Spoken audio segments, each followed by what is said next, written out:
Hello दोस्तों, नमस्ते। हम रीता रानी, मेरे यूट्यूब चैनल पे स्वागत है आप लोग का। इधर रखी बहुत प्यारा से छोटा से करवा चौथ माता रानी के गाना सुना चलता है। आप लोग के गीत अच्छी लगी तो कमेंट में जरूर बताइए।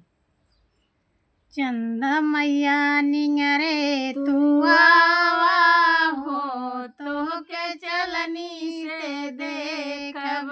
चंदा मैया निंगरे तू आवा हो तो के चलनी से देखब। बीतल कुंवर मैया आए कार्तिकवा, बीतल कुंवर मैया आए कार्तिकवा। भूखल रहब करवा चौथिया हो तो के चलनी से देखब। भूखल रहब करवा चौथिया हो तो के चलनी से देखब। चंदा मैया निंगरे तू हो तो के चलनी से देखब।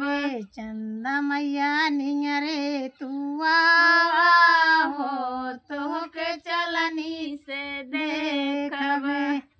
चौका पुराई मैया बैठे आंगनवा, चौका पुराई मैया बैठब आंगनवा। बरहउ पर कार्क मैया बनऊ भोजनवा, बरहउ पर कार्क मैया बनऊ भोजनवा। सात सोहागिन करब पूजनिया हो मैया चलनी से देखब। सात सोहागिन करबई पूजनिया हो तो के चलनी से देखब। चंदा मैया निंगरे तू हो तो के चलनी से देखब।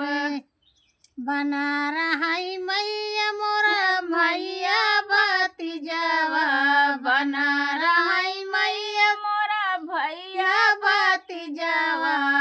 अमर केहू मैया तोरे मांगी से नुरवा, अमर केहू मैया तू हमरा से नुरवा।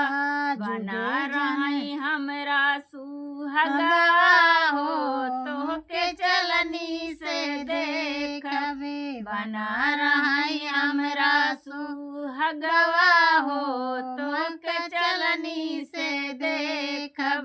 चंदा मैया निंगरे तू हो तो के चलनी से देखब।